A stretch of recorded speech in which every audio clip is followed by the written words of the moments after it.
Once again, welcome back to KCS Classes. KCS Classes-ന്റെ മറ്റൊരു പുതിയ വീഡിയോയിലേക്ക് എല്ലാവർക്കും സ്വാഗതം. This is Kiran CS. Calicut university MCOM സ്റ്റുഡൻസിൻ്റെ ഭാഗത്ത് നിന്ന് കുറച്ച് ദിവസങ്ങളായി ചോദിച്ചിട്ടുള്ള ഏറ്റവും ഇമ്പോർട്ടൻ്റ് ആയിട്ടുള്ള ഒരു ചോദ്യത്തിനുള്ള മറുപടിയാണ് ഇന്നത്തെ വീഡിയോയിൽ നമ്മൾ ഇൻക്ലൂഡ് ചെയ്തിട്ടുള്ളത്.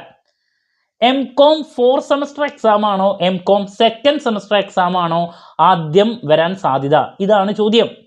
അപ്പോൾ കുട്ടികൾ ഇങ്ങനെ ഒരു ചോദ്യം ചോദിക്കാനുള്ള കാരണം MCOM 4 സെമസ്റ്ററിന് വേണ്ടിയിട്ട് ഇപ്പോൾ പ്രിപ്പയർ ചെയ്യുന്ന കുട്ടികൾ പല കുട്ടികൾക്കും 2nd സെമസ്റ്ററിൽ സപ്ലി വന്നിട്ടുണ്ട്.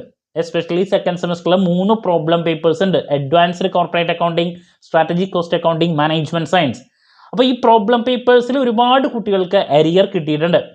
അപ്പോൾ നെക്സ്റ്റ് 4 സെമസ്റ്ററിന് വേണ്ടിയിട്ട് ആദ്യം പ്രിപ്പയർ ചെയ്യണോ അതോ 2nd സെമസ്റ്ററിലോട്ട് ഫോക്കസ് ചെയ്യണോ? ഇതാണ് അവർ ചോദിക്കുന്ന ചോദ്യം. കാരണം 2 സെമസ്റ്ററിലും പ്രോബ്ലം പേപ്പേഴ്സ് ഒരുപാടുള്ളത് കൊണ്ട് തന്നെ ആദ്യം 2nd സെമസ്റ്ററാണ് വരുന്നതെങ്കിൽ അതിലോട്ട് മാത്രം ഫോക്കസ് ചെയ്യണം. കാരണം 4th നമുക്കറിയാം 3 പ്രോബ്ലം പേപ്പേഴ്സ് വരുന്നുണ്ട്. ടാക്സ് 2, അതുപോലെ തന്നെ financial derivatives and risk management, then strategic financial management. അപ്പോൾ ഈ പേപ്പേഴ്സിലോട്ട് ഫോക്കസ് ചെയ്യണോ പ്രോബ്ലം പേപ്പേഴ്സ് ആയിട്ടുള്ള 2nd സെമസ്റ്ററിലെ അഡ്വാൻസ്ഡ് കോർപ്പറേറ്റ് അക്കൗണ്ടിങ് സപ്ലി കിട്ടിയിട്ടുള്ള കുട്ടികൾ കേട്ടോ, അതിലോട്ട് ആദ്യം ഫോക്കസ് ചെയ്യണം. ബിക്കോസ് ലെങ്തി ആണ് 2 സെമസ്റ്ററിലെയും പേപ്പേഴ്സ്. അപ്പോൾ നിങ്ങളുടെ അടുത്ത് പറയാനുള്ളൊരു കാര്യം, നമുക്ക് ആദ്യം വിളിച്ചത് MCOM 4 സെമസ്റ്ററാണ്, അതിന് ശേഷമാണ് 2nd സെമസ്റ്റർ വിളിച്ചിട്ടുള്ളൂ. ദെൻ നമുക്കറിയാം 2 വർഷത്തെ കോഴ്സ് കഴിയേണ്ട സമയമായിട്ടുണ്ട്. 4 സെമസ്റ്ററിൻ്റെ എക്സാമൊക്കെ ശരിക്കും പറഞ്ഞാൽ നടക്കേണ്ടതാണ്.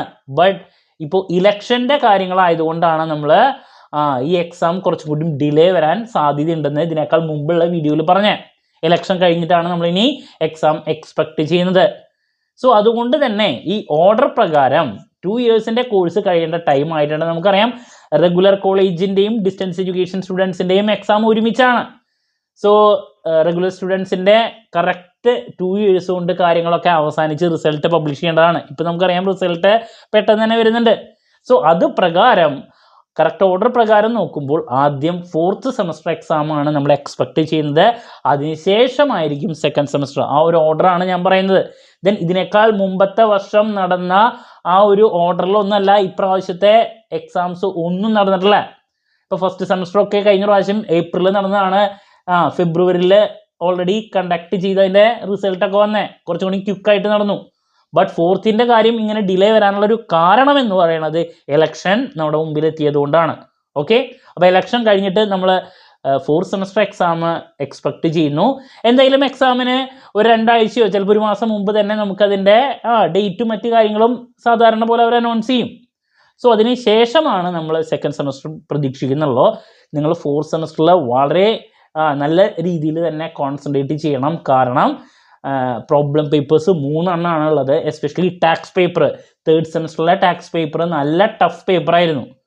അപ്പോൾ എല്ലാ സെമസ്റ്ററിലും ഒരു പേപ്പർ നല്ല ടഫായിട്ട് ഇടാറുണ്ട്. അതുപോലെ തന്നെ ഇപ്രാവശ്യവും നമുക്ക് ഏതെങ്കിലും ഒരു പ്രോബ്ലം പേപ്പർ അങ്ങനെ പ്രതീക്ഷിക്കാം. സോ നിങ്ങൾ കൂടുതൽ 4th എഴുതാൻ പോകുന്ന കുട്ടികൾക്ക് 2nd സെമസ്റ്ററിൽ സപ്ലി ഉണ്ടെങ്കിൽ 4th സെമസ്റ്ററിലത്തെ പേപ്പറിലോട്ട് കൂടുതൽ ഫോക്കസ് ചെയ്യുക. നമ്മൾ ഓർഡർ പ്രകാരം പ്രയോറിറ്റൈസ് ചെയ്യുമ്പോൾ 4th ആണ് പ്രതീക്ഷിക്കുന്നത്. അതാണ് ഞാനിങ്ങനെ പറയാൻ കാരണം, ഒരുപാട് കുട്ടികൾ ചോദിച്ചുകൊണ്ടാണ്. ദെൻ നിങ്ങൾക്ക് ടൈമിൻ്റെ ബേസിൽ 2nd സെമസ്റ്ററിലെ സപ്ലി പേപ്പേഴ്സ് അതും പതുക്കെ പ്രിപ്പയർ ചെയ്യാം. ഇവിടെ 4 പേപ്പറല്ലേ 4th അപ്പോൾ അതിനെയും പതുക്കെ നിങ്ങൾക്ക് വെക്കാം. ബിക്കോസ് ഇത് കഴിഞ്ഞാൽ ഉടനെ തന്നെ നമ്മൾ 2nd സെമസ്റ്ററും പ്രതീക്ഷിക്കുന്നുണ്ട്. ഓക്കെ, അപ്പോൾ ഇതാണ് ഇതിൻ്റെ ഒരു ആൻസർ പറയാനുള്ള. പ്രോബ്ലം പേപ്പേഴ്സിൻ്റെ ഒരു കളിയാണ് 2 സെമസ്റ്ററിലും. അതുകൊണ്ട് തന്നെ നിങ്ങൾ കൂടുതൽ ടൈം എടുത്ത് പ്രിപ്പയർ ചെയ്യേണ്ടതായിട്ട് വരും കേട്ടോ. ഓക്കെ, സോ നമ്മുടെ സ്ഥാപനം MCOM 4 സെമസ്റ്ററിലെയും സബ്ജക്ട്സിന് എസ്പെഷ്യലി പ്രോബ്ലം പേപ്പേഴ്സിൻ്റെ ഒക്കെ ക്ലാസ്സസ് പ്രൊവൈഡ് ചെയ്യുന്നുണ്ട്. ലൈവ് ക്ലാസ് ഗൂഗിൾ മീറ്റിലൂടെ പ്രൊവൈഡ് ചെയ്യുന്നു. വീഡിയോ ക്ലാസ്സിൻ്റെ റെക്കോർഡും ആക്സസ് ചെയ്യാൻ സാധിക്കും. അതുകൊണ്ട് തന്നെ എപ്പോൾ വേണമെങ്കിലും പഠിച്ച് ഡൗട്ടുള്ളത് ചോദിക്കുകയും ചെയ്യാം. ഇതുവരെയുള്ള നമ്മുടെ റിസൾട്ട്സൊക്കെ സൂപ്പർ റിസൾട്ട്സ് ആണ്. സോ നമ്മുടെ ക്ലാസ്സിൽ ജോയിൻ ചെയ്ത് പഠിച്ച് നല്ല മാർക്ക് മേടിക്കാൻ താല്പര്യമുള്ള കുട്ടികൾക്ക് ഡിസ്ക്രിപ്ഷൻ ബോക്സിലുള്ള എൻ്റെ വാട്സപ്പ് നമ്പറിൽ കോൺടാക്റ്റ് ചെയ്യാം, ക്ലാസ്സസ് ആക്സസ് ചെയ്യാം. ദെൻ നമ്മുടെ ചാനലിൻ്റെ ഭാഗത്ത് നിന്ന് ഇമ്പോർട്ടൻറ്റ് ക്വസ്റ്റ്യൻസിൻ്റെ video, examination tips, exam related live ഇതൊക്കെ നിങ്ങൾക്ക് എക്സ്പെക്റ്റ് ചെയ്യാം കേട്ടോ. മറ്റൊരു വീഡിയോയുമായി വീണ്ടും കാണാമെന്നുള്ള പ്രതീക്ഷയോടെ നിർത്തുന്നു. This is Kiran CS signing off. Have a nice day. Thank U.